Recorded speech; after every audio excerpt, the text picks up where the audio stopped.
नमस्कार दोस्तों, आप सभी का स्वागत है आपके अपने चैनल पढ़ाई वाला में। तो देखिए, आप सभी कैसे हैं। आई होप आप सभी बहुत अच्छे होंगे, मस्त होंगे और स्वस्थ भी होंगे और अपने पढ़ाई का और अपने परिवार का अच्छे से ख्याल रख रहे होंगे। तो ये मैं ऐसी उम्मीद करती हूँ आप सभी से। वैसे आप कभी कमेंट बॉक्स में कमेंट तो करते नहीं है, तो कैसे पता चले। तो ऐसे ही हम थोड़ा सा अपने मन को क्या ऐसे ही कर लेते हैं आपसे इस तरह से पूछ के।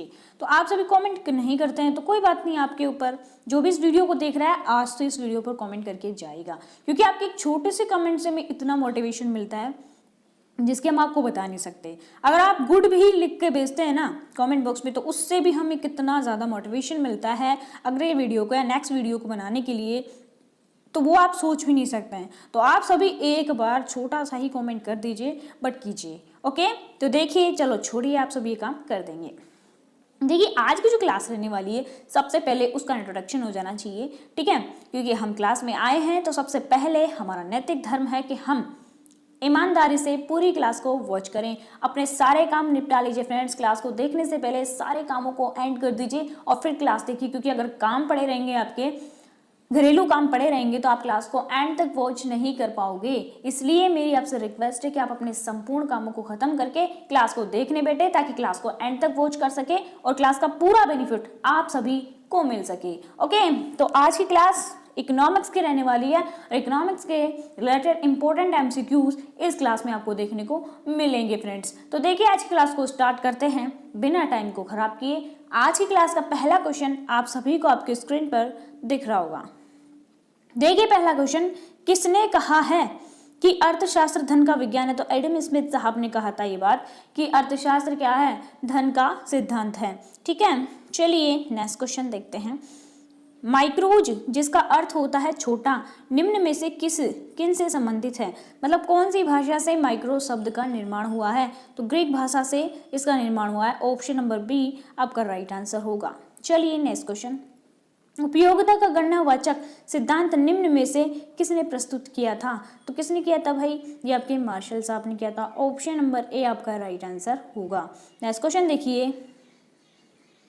सामान्य वस्तु के मांग वक्र का ढाल कैसा होता है, हमेशा ऋणात्मक होता है। Option number A correct answer होगा। नेक्स्ट क्वेश्चन देखिए।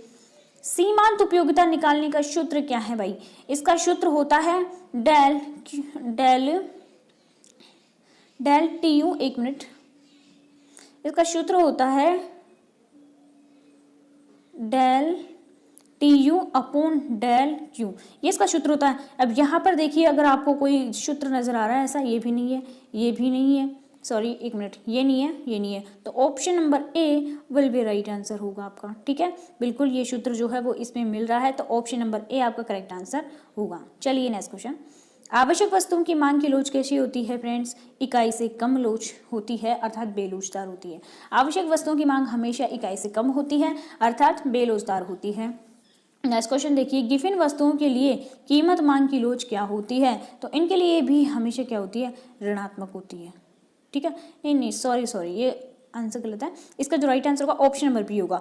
गिफिन वस्तुएं जो होती है, घटिया प्रकार की वस्तुएं ऐसी होती है जिनकी जो मांग होती है क्या होती है, धनात्मक होती है। मान लीजिए कीमत अगर बढ़ती है तो मांग भी क्या हो जाएगी, बढ़ जाएगी, डिमांड भी बढ़ जाएगी, ठीक है। और अगर कीमत घटती है तो डिमांड भी घट जाएगी, ये इनमें होता है। चलिए नेक्स्ट क्वेश्चन।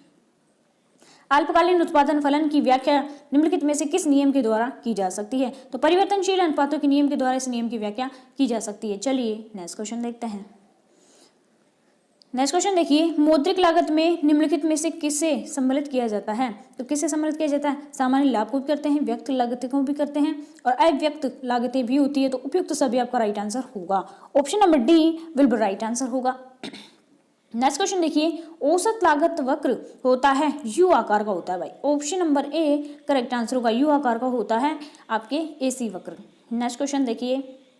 निम्नलिखित में से कौन सा कथन सही है। औसत आगम और कीमत बराबर होते हैं, मतलब ए आर बराबर आपके पी होगा। बिल्कुल ये तो बात सही है। औसत आगम रेखा ये भी सही है।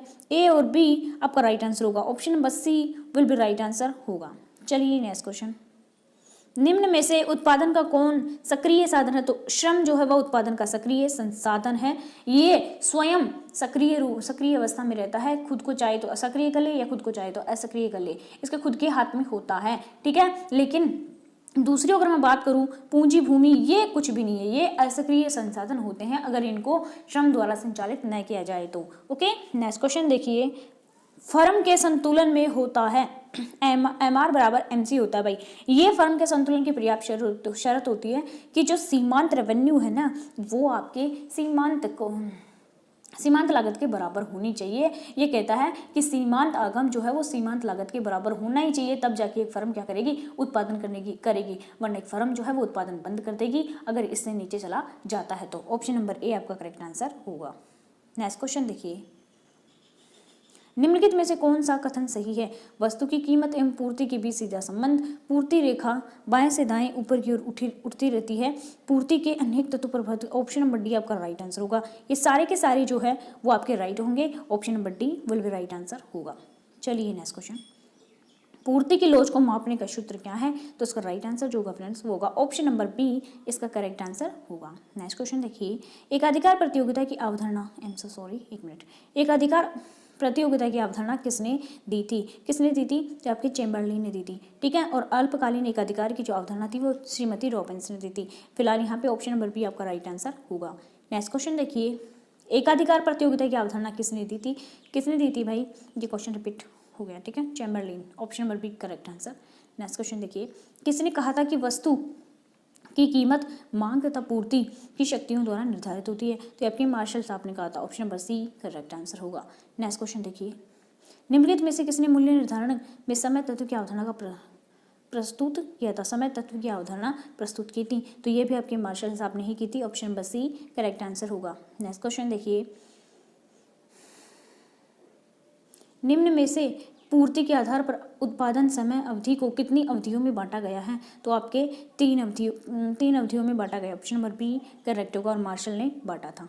नेक्स्ट क्वेश्चन देखिए, एकाधिकार प्रतियोगिता की निम्नलिखित में से कौन सी विशेषता है? विभेदीकृत उत्पादन बिल्कुल होता है, बाजार का पूर्ण ज्ञान होता है, विक्रय लागतें भी होती हैं, और ए और बी इसमें राइट आंसर होगा, ठीक है। ए और बी राइट आंसर होगा, विक्रय लागतें नहीं होती है। Option number D correct answer होगा। लास्ट क्वेश्चन देखिए, 21वां क्वेश्चन देखिए आज की क्लास का लास्ट क्वेश्चन, बाजार की निम्नलिखित में से कौन सी विशेषता है? एक क्षेत्र, विक्रेता और क्रेता, वस्तु का एक मूल्य, इनमें से। तो ऑप्शन नंबर बी आपका राइट आंसर रहने वाला है। इसको देख लीजिएगा, आपको नहीं दिखा तो अब देख लीजिए ऑप्शन नंबर बी को। तो आज की क्लास यहीं तक। आई होप आप सभी क्लास अच्छी लगी होगी। अगर क्लास अच्छी लगी तो प्लीज़ क्लास को लाइक कीजिए, शेयर कीजिए, चैनल को सब्सक्राइब कर लीजिए। अगली क्लास का वेट कीजिएगा। जय हिंद, जय भारत, वंदे मातरम।